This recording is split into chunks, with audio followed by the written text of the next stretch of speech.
आज इस वीडियो में मैं आपसे डिस्कस करना चाह रहा हूं बोर्ड एग्जाम के बारे में, आपकी फाइनल एग्जाम के बारे में, आपकी प्रैक्टिकल एग्जाम के बारे में, एज वेल एज आपकी हाफ ईयरली एग्जाम के बारे में। तो भाई हम शुरुआत करते हैं और अगर हम स्टार्टिंग देखते हैं तो सबसे पहले हमको चर्चा करना पड़ेगी about your half yearly exam. बच्चों, जो आपकी हाफ ईयरली एग्जाम है उस हाफ ईयरली एग्जाम का जो टाइमिंग समय आपको बता दूं, जो डिसाइड किया गया है हम लोगों ने कि एज पर अस जो बेस्ट टाइमिंग्स रहेगा आपकी हाफ ईयरली एग्जाम के लिए, वो टाइमिंग्स रहेंगे आपके 21 दिसंबर से 30 दिसंबर, 21 दिसंबर से 30 दिसंबर के बीच में हम आपकी हाफ ईयरली एग्जाम को कंप्लीट करेंगे।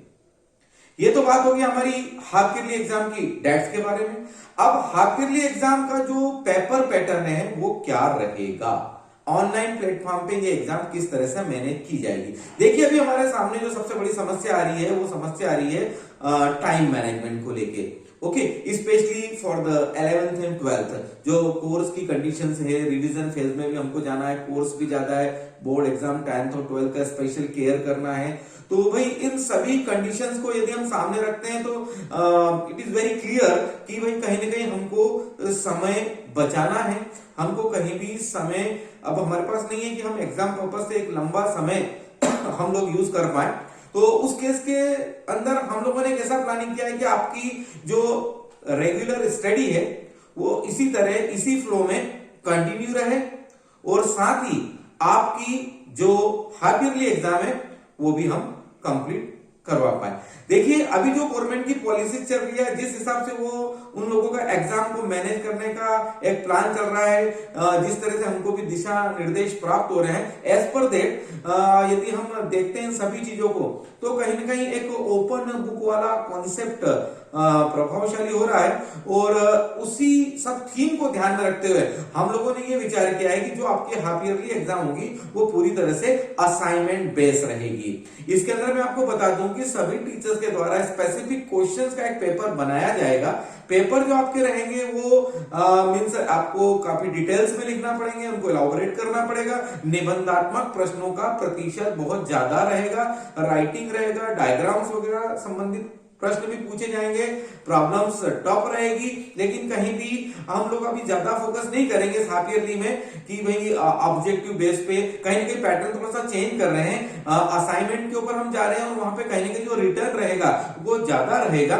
आपको आपके टीचर्स के द्वारा स्पेसिफिक असाइनमेंट्स दिए जाएंगे, उन असाइनमेंट को आपको बहुत बारीकी से पूरे प्रॉपरली आंसर लिख के और जैसे हमारे निर्देश मिलेंगे उसी निर्देशों के अनुसार आपको हम तक पहुंचाना है। अभी हम लोगों ने जो प्लान किया है उसके अकॉर्डिंग ये सभी असाइनमेंट जो रहेंगे हम आपके पास 10 दिसंबर से 15 दिसंबर के बीच में आपके ग्रुप के माध्यम से सभी असाइनमेंट आप तक पहुंचा देंगे। उसके बाद आपको 1 वीक का समय दिया जाएगा। उस 1 वीक में आपको आपके असाइनमेंट को पूरे अच्छी तरह से गुड हैंडराइटिंग में दिए गए हुए निर्देशों के अनुसार कंप्लीट करके और आपके पास रखना है। उसके बाद हम आपको एक स्पेसिफिक डेट देंगे सब्जेक्ट वाइज। जिस तरह से आपका एक पर्टिकुलर डेट को एक पर्टिकुलर सब्जेक्ट का एग्जाम होता है, उसी तरीके से एक पर्टिकुलर डेट आपको मिलेगी। उस डेट को एक आपको सब्जेक्ट बताया जाएगा और उस डेट को, उस सब्जेक्ट के असाइनमेंट को आपको एक प्रॉपर वे में ऑनलाइन मोड पर टीचर को सबमिट करना है। देखिए, यदि अभी जो ऑफलाइन वाला जो कॉन्सेप्ट है अभी हम लोग उसको बिल्कुल फॉलो करना नहीं चाह रहे हैं, क्योंकि आप देख सकते हैं जो कोविड की कंडीशन है वो वापस से क्रिटिकल हो रही है। चारों तरफ केस ऑल ओवर वर्ल्ड के अंदर, कई कंट्रीज के अंदर केस लगातार बढ़ते जा रहे हैं। जो हमारा देश है उसकी हालत भी कहीं ना कहीं कोविड-19 से खराब हो रही है। हमें बहुत संभल के रहना है और मैक्सिमम वर्क हमको हमारी फाइनल एग्जाम तक ऑनलाइन मोड में ही कंप्लीट करना है। तो यहां पर ये रहेगा कि देखिए, मैंने अभी आपको बताया कि 10 से 15 के बीच में आपको सभी सब्जेक्ट के असाइनमेंट मिल जाएंगे। असाइनमेंट के अंदर मैक्सिमम निबंधात्मक क्वेश्चंस रहेंगे। उसके बाद आपको सभी के आंसर बहुत ही गुड हैंडराइटिंग में दिए गए निर्देशों के अनुसार तैयार करना है। उसके बाद 20 दिसंबर के बाद 21 दिसंबर से 30 दिसंबर के बीच में कुछ स्पेसिफिक डेट्स आपको सब्जेक्ट वाइज दी जाएगी। उस डेट को आपको वो असाइनमेंट सबमिट करना है। यदि आप ये सोच रहे हैं कि भाई कोई प्रॉब्लम नहीं, असाइनमेंट लिख के ही देना है, हम लोग इजी वे में लिख लेंगे, तो बच्चों में थोड़ा सा आपको बता दूं कि अब इतना इजी नहीं रहा है। आप लोग ये सोच रहे हैं कि हम नेट से कॉपी कर लेंगे, वो भी पॉसिबल नहीं है। सभी कुछ आपको हैंड रिटन करना है, good hand writing, neat and clean, वहां पे डायग्राम, बहुत सारी चीजें ऐसी रहेगी जो बहुत बारीकी से आपको मैनेज करना है और आपको लिखना बहुत ज्यादा पड़ेगा। रिमेंबर दिस थिंग, तो इसको बिल्कुल सीरियसली लीजिएगा। और यदि आपके सब्जेक्ट पे पकड़ है, आप सही तरीके से पढ़ाई कर रहे हैं, आपको आपके यूनिट्स, आपके लेसन्स, उसके जो भी पर्टिकुलर टॉपिक्स हैं उनके बारे में बहुत बेहतर तरीके से जानकारी है, तभी आप क्वेश्चन को सही मायनों में समझ पाएंगे और तभी जाकर आप उस असाइनमेंट को सही तरीके से पूरा कर पाएंगे।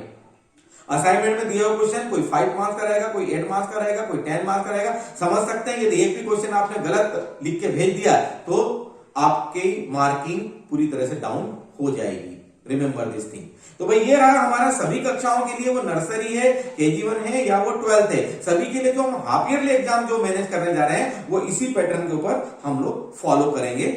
और जस्ट एग्जाम के पहले यदि मुझे लगा तो मैं एक एडवाइजरी और जारी करूंगा ताकि आपको करंट की सभी चीजें फिर से एक बार क्लियरिफाई हो जाए। बट अभी जो मैंने आपको प्लान बताया है 95 to 99% ये प्लानिंग हमारा पूरी तरह से हाफ ईयरली एग्जाम के लिए फाइनल है।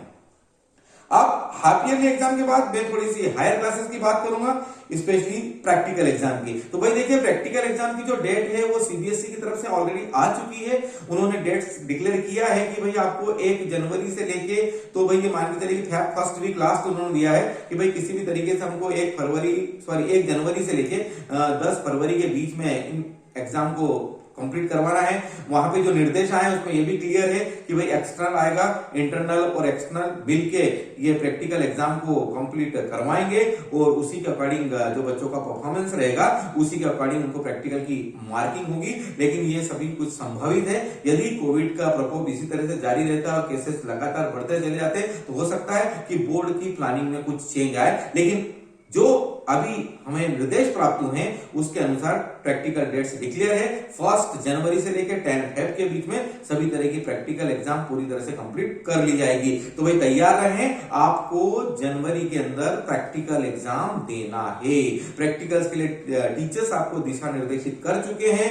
बाकी आपको जो भी प्रॉब्लम है आप टीचर से डिस्कस करते रहिए। प्रैक्टिकल्स डायरी को राइट टाइम पे बिल्कुल कंप्लीट करिए। बहुत जल्दी फिजिकली हम लोग प्रैक्टिकल की डायरी को आपसे लेंगे। और मैं आपको बता दूं, सभी बच्चे जो 9 से लेकर 12 तक स्पेशली, कि जो भी आपका लैब मैनुअल वर्क है, आपका जो भी प्रैक्टिकल वर्क है, वो सभी आपको फिजिकली स्कूल में आकर सबमिट करना पड़ेगा। उसकी जो भी डेट हमको निर्देशित होगी एज पर द CBSE, वो डेट हम आपको बताएंगे और उसी के अकॉर्डिंग आपको आपकी प्रैक्टिकल डायरी, लैब मैनुअल्स हमें स्कूल में लाके सबमिट करना है। तो सभी बच्चों से मेरा रिक्वेस्ट है कि लैब मैनुअल से संबंधित, प्रैक्टिकल से संबंधित किसी भी तरह का वर्क आप PDF बनाकर टीचर को मेल ना करें। जो भी प्रैक्टिकल संबंधित वर्क है वो फिजिकली आप जब कॉपीज लेके आएंगे तभी ये सब चीजों को चेक किया जाएगा। इसका ऑनलाइन वेरिफिकेशन नहीं होगा। इन सभी चीजों का मार्किंग है। और भाई जहां जो 12th है, 10th बोर्ड है, एक्सटर्नल बाहर से आने वाला है, तो वहां तो ये सब चीजें वो भी चेक करेगा। तो भाई ये सब चीजें हमको ऑन रिकॉर्ड चाहिए। आपको इसको ऑफिस में लाकर कब सबमिट करना है इसके संबंध में मैं बहुत जल्दी जो भी ऊपर से बोर्ड की तरफ से जो भी निर्देश प्राप्त होते हैं उसी का अकॉर्डिंग आपको अपडेट करूंगा। और जहां तक हमने एक वर्चुअल लैब डाली है प्रैक्टिकल करने के लिए, उस वर्चुअल लैब पे आप अपना कार्य लगातार जारी रखिए। जो भी प्रॉब्लम्स आ रही है लाइव सेशन के अंदर टीचर के साथ डिस्कस करिए और वर्चुअल लैब के माध्यम से आप अभी जो टीचर के निर्देश आपको प्राप्त हो रहे हैं उसके अनुसार आप एक बार प्रैक्टिकल को बिल्कुल कंप्लीट करिए। फिजिकल हम आपको कब बुला पाएंगे, कब प्रैक्टिकल करवाएंगे, भाई देखिए अभी तो जो 30 दिसंबर तक हमको जो आदेश मिला है उसके अनुसार हम आंशिक रूप से ही बच्चों को काफी फिजिकल डिस्टेंसिंग वगैरह इन सभी चीजों का ख्याल करके ही बुला सकते हैं। और मुझे नहीं लग रहा है कि जब आपका सभी कुछ ऑनलाइन पे बहुत बेहतर तरीके से चल रहा है तो उस केस के अंदर आपकी लाइफ को रिस्क में डाला जाए, क्योंकि जब आप आते हैं तो डेफिनेटली कई बच्चे एक साथ इकट्ठे होंगे, कहीं भी आप सोशल डिस्टेंसिंग को हमारे चाहने के बाद भी फॉलो नहीं कर पाएंगे। हो सकता है कि स्कूल की बाउंड्री के अंदर आने के बाद आप इस सोशल डिस्टेंसिंग को फॉलो करें, लेकिन जैसे ही आप बाउंड्री से बाहर जाएंगे तो कहीं ना कहीं आप ये सोशल डिस्टेंसिंग को बिल्कुल भूलेंगे। और अभी जो कोविड के केस बढ़ते चले जा रहे हैं और आपका जो जीवन है वो आपके पेरेंट्स के लिए और हमारे लिए बहुत ज्यादा प्रीशियस है, यह अमूल्य है, इसके साथ किसी भी तरह से कोई समझौता नहीं किया जा सकता है। तो भाई अभी अगर आप ये सोच रहे हैं कि हम स्कूल जाएंगे और वहां सब कुछ करेंगे, तो बच्चों मेरा रिक्वेस्ट है कि भाई आप स्ट्रांग बनिए और ऑनलाइन प्लेटफॉर्म पर स्टडी स्टार्ट करिए। आपको सेल्फ स्टडी करना पड़ेगी, आपको समझना पड़ेगा, और यदि आप अभी भी समझने के लिए तैयार नहीं है तो भाई बड़ी देर हो जाएगी और आपके फाइनल एग्जाम के रिजल्ट बिगड़ जाएंगे, क्योंकि बोर्ड बिल्कुल सही समय पर परीक्षाएं लेने वाला है। परीक्षा का मैं बता दूं कि जो आपके एडिशनल सब्जेक्ट हैं उनके एग्जाम आई थिंक 25 के आसपास हो जाएगा, और उसके बाद जो आपके मेन सब्जेक्ट हैं वो हार्डली 1 मार्च से लेकर 5 मार्च के बीच में उसकी एग्जाम स्टार्ट हो जाएगी। अभी कहीं ना कहीं कुछ न्यूज ऐसी आ रही है कि शायद एग्जाम एक्सटेंड होना है, बोर्ड की एग्जाम मई में जा सकती है। तो भाई अभी तक मैं आपको बता दूं कि एक मेरे आकलन के अनुसार और एज वेल एज जो भी फीडबैक चारों तरफ से मिल रहे हैं, मैं श्योर हूं 95% कि भाई एग्जाम बिल्कुल आगे नहीं बढ़ेगी, एग्जाम नियत समय पे फेब और मार्च में ही कंप्लीट होगी। क्योंकि यदि इस एग्जाम को आगे एक्सटेंड किया जाता है, इसको मई तक ले जाया जाता है, तो जो नेक्स्ट एकेडमिक सेशन है वो भी प्रभावित होगा। ऑलरेडी इस कोविड की वजह से हमारे 2 एकेडमिक सेशन प्रभावित हो चुके हैं। पिछले एकेडमिक सेशन में हमारी एग्जाम पूरी तरह से प्रभावित हुई है, और इस एकेडमिक सेशन में हमारी पूरी तरह से जो एजुकेशन है वो पूरी तरह से हैम्पर हो चुकी है, पूरी तरह से डिस्टर्ब हो चुकी है। तो मुझे नहीं लगता है कि गवर्नमेंट कुछ इस तरह के निर्णय लेगी कि इस एग्जाम को मई या जून तक ले जाया जाए और एक और सत्र को डिस्टर्ब किया जाए। तो प्लीज गेट रेडी, आप बिल्कुल तैयार रहिए। आपकी जो एग्जाम बच्चों होने वाली है वो बिल्कुल मार्च में ही होने वाली है। बोर्ड क्लास के बच्चे स्पेशली 10th और 12th के बच्चों से मैं यही बोलूंगा कि भाई बहुत हो चुका है, स्कूल अपना बेस्ट कर रहा है, आपको भी बेस्ट करना है। 24 आवर्स हम आपके साथ है, आपकी जो भी प्रॉब्लम आप शेयर करिए, लेकिन प्लीज ऑनलाइन और ऑफलाइन प्लेटफॉर्म पे एक्टिव बनिए, अपने कोर्सेज को कंप्लीट करिए। साथ में मैं 9th और 11th वालों से रिक्वेस्ट करूंगा, अगर 9th बहुत बेहतर होता है तो 10th बहुत बेहतर होने वाला है, और यदि 12th में 11th वाले स्टूडेंट को बहुत बढ़िया मार्किंग लेना है,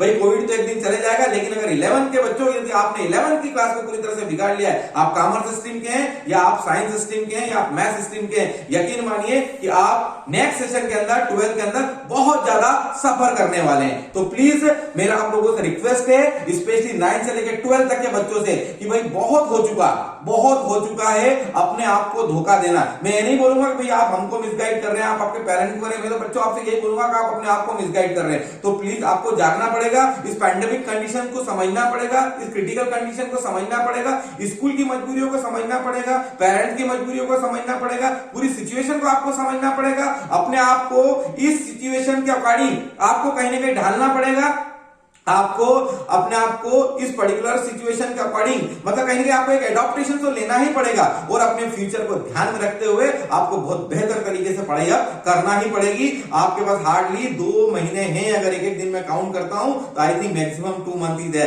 अभी भी जागिए, अभी भी आप चालू करिए, हम आपके साथ हैं। आपकी जैसी भी प्रॉब्लम होगी, आप जैसा चाहेंगे, हम आपकी हर संभव तरीके से हम आपकी मदद करेंगे। लेकिन यदि आप ये चाह रहे हैं कि भाई फिजिकल हम आए और हम ये करें, तो बच्चों इसमें मैं माफी चाहूंगा, क्योंकि आपकी लाइफ बहुत ज्यादा प्रीशियस है, और अभी हम किसी भी तरीके से कोई भी रिस्क लेने के लिए इस मामले में बिल्कुल तैयार नहीं है, जब तक थोड़ा सा सेफ जोन नहीं आता है, कोविड के केसेस कम नहीं होते। ऐसा लग रहा था कोविड के केस कहीं कम होते जा रहे हैं और शायद हम बहुत जल्दी सब कुछ रेगुलर कर पाएंगे, बट अभी जो कंडीशन है पिछले 1 वीक से भाई बहुत ज्यादा क्रिटिकल है, और अभी तो हमको एटलीस्ट दिसंबर में भी काफी कुछ बहुत ज्यादा संभल के रहना पड़ेगा, काफी कुछ चीजों का हमको ध्यान रखना पड़ेगा। तो देखिए बच्चों, मैंने आपसे बोर्ड एग्जाम के बारे में भी ऑलरेडी डिस्कस किया, एज वेल एज मैंने आपको प्रैक्टिकल एग्जाम का डिस्कस किया, एज वेल एज मैंने आपसे हाफ ईयरली एग्जाम का डिस्कस किया। और इस वीडियो में एक बार मैं फिर से बोलना चाहूंगा, इस ऑनलाइन प्लेटफॉर्म में जो बच्चे नर्सरी से लेकर लेकर 12th तक बहुत ज्यादा रेगुलर हैं, उनके बहुत बेहतर रिजल्ट इस साल भी मिल रहे हैं और अगले वर्षों में भी वो बहुत बेहतर रिजल्ट देने वाले हैं और दूसरे बच्चों से बहुत आगे निकलने वाले हैं। और जो बच्चे यही रास्ता देख रहे हैं सिंस अप्रैल ऑनवर्ड कि भाई अप्रैल नहीं हम जून से करेंगे, जून नहीं हम जुलाई से करेंगे, शायद हम अगस्त से स्कूल जाएंगे, हम वहां से करेंगे, नहीं हम अक्टूबर से स्कूल जाएंगे, हम वहां पे करेंगे, नहीं हम नवंबर से स्कूल डेफिनेटली जाएंगे, वहां पे करेंगे। भाई देखिए अब ये हो चुका है सब कुछ, दिसंबर एंड तक 30 दिसंबर तक सब कुछ क्लोज हो चुका है, अब कहीं कुछ भी नहीं बचा है आपके पास। तो प्लीज अभी भी मौका है, इस वीडियो को आपके तक जैसे ही पहुंच रहा है मेरी आपसे हाथ जोड़ के रिक्वेस्ट है, एक विनम्र निवेदन है, अनुरोध है, अपने भविष्य की चिंता करिए और इस प्लेटफॉर्म पे रेगुलर रहिए। और कोई भी बोर्ड एग्जाम के बारे में आपकी कोई भी क्यूरीज हो, प्रैक्टिकल एग्जाम के संबंध में आपकी कोई भी क्यूरी हो, हाफ ईयरली एग्जाम के संबंध में आपकी कोई भी क्यूरी हो, किसी भी बच्चे की, किसी भी क्लास की, किसी भी पेरेंट की, आप पर्सनल मेरे नंबर पे व्हाट्सएप कर सकते हैं। मैं आपको एट राइट टाइम पे डेफिनेटली इसका रिप्लाई करूंगा और आपकी पूरी क्यूरी को मैं दूर करूंगा। Right, okay, thank you. सिखाए तुझे दौड़ना है, जीना सिखाए तुझे जीते